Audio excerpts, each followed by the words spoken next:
How are these cars even possible? With the help of science, I would try to convince you that yes, they are possible. And you'll become from a boring science nerd to a cool, I should say, super cool F1 nerd. Now for those who don't know what in the frickin' world is F1, let me explain it to you. F1 truly is a world championship. It's a global spectacle spanning 20 countries and 5 continents. It's the pinnacle of motorsports. It's the rush. It's the adrenaline. Basically, it's 20 rich guys driving in a circle. That's what it is. Except the circle is on crack. And that's what makes F1 so interesting. Because while on the corners, these cars can pull up to 4.5 Gs of forces. The secret behind these insane speeds and mind-bending G forces are these 3 things: the engine, the tires, and the aerodynamics. The first thing, the engine. The current F1 engines are hybrid, which means with the combustion engine, you also have electric motors, baby. So when a car is moving, it carries kinetic energy. The more the kinetic energy, the more the speed. But when we want to slow down, we push the brake pedal and that kinetic energy gets converted into heat and the car slows down. But that heat is of no use. It's just lost in the environment. But in F1 cars, because they are super cool, there's a system called MGU-K that takes that kinetic energy and stores it in a battery for future use. Now this system is also used in normal hybrid and electric cars. It's called regen.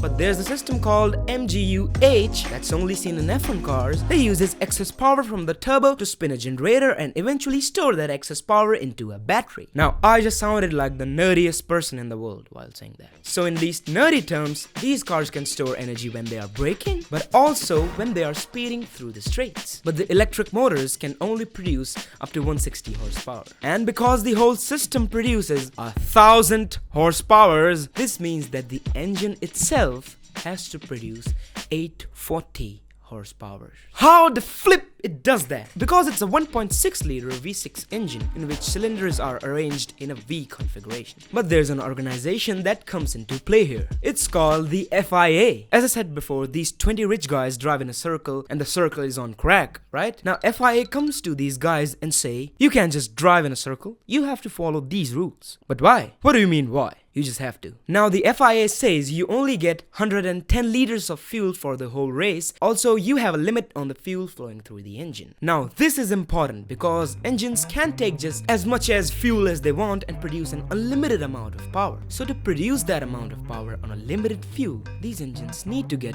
even more tricky. For comparison, in normal cars, only 20 to 30% of the fuel that goes inside the engine produces the power. But in F1 cars, that number goes up to 50%. These engines are super efficient when it comes to using the fuel. Now, how do they achieve that number? Well, you are asking the wrong person here. You should ask the Ferrari engineers. They might have an answer. Why would they? They haven't won a championship in like 15 years. Okay, chill out, Ferrari fans. I'm just kidding. Now, what if I take that engine and put that in a normal car? Would it go to speeds like the F1 cars go? No, it won't. Because even if you have 1,000 horsepower, it's of no use if you don't have enough traction to keep the car on the road. When a gas pedal is pressed in a car, the engine gives power to the wheels in this direction. Now, this point want to move in this direction. There is a force between the tire and the track, and you may have heard about it. It's called the friction. Now friction says, no, you can't go this way. So the point of contact always grips the road very firmly and the car doesn't slip. Now this is also important because F1 is not just about speed. It's also about having control. The F1 tires are built in such a way that it maximizes this grip and force. They do this by first making them huge, like super huge. This ensures much more points of contact and much more grip. But they are also built super soft. Being super soft, it makes easier for the tire to squish into tiny peaks and valleys that makes a rough road surface. And again, maximizing grip, because that's what we want. In a normal car, the tread is around 30 millimeters thick, while in F1 cars, it can be as little as 2 to 3 millimeters thick, which means these tires are also very less durable. Now, F1 uses different types of tires for different conditions. The hardest tires provide the most durability, while the softest gives you the maximum grip. And the softest one only lasts about 20 to 30 laps. And that's why teams have to make strategies, and you see pit stops during the race. And Ferrari making the worst pit stop mistakes ever. Stay out. Why? What? Leclerc is not happy about that pit stop. if it was just about straight out speeds.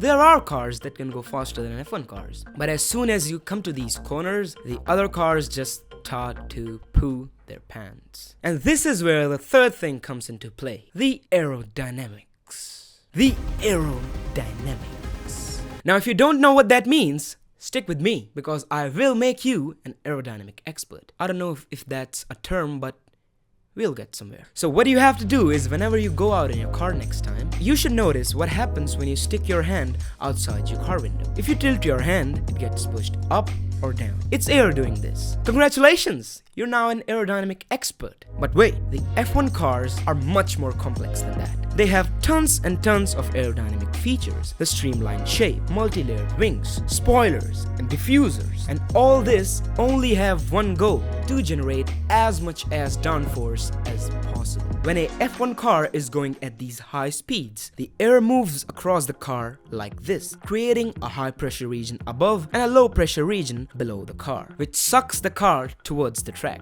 This is called downforce. Downforce gives drivers insane grip for faster cornering speeds, but increasing this downforce also increases drag. To understand drag, go out in a car once again and try to keep your hand like this. You'll find air pushing you backwards. This is drag. But if you keep your hand at this angle, you'll find air pushing you downward but also backwards. This is pretty much how the rear wings behind the car feel. Because you don't need that much grip while going through the straights, there's a system called DRS that makes the car go faster as its rear wings open, which allows for less drag, but it can only be active in DRS zones. And if you still don't understand what DRS means, this video would help you out. You know what DRS stands for, Noah? Suck my dick. So now with all this knowledge, you can build a F1 car in your backyard. You don't believe me? You can. You just need $140 million to build one. Alright, so all this research and hard work I did for making this video isn't free, okay? You know what you need to do. So, do it. Do it! I love you. Bye.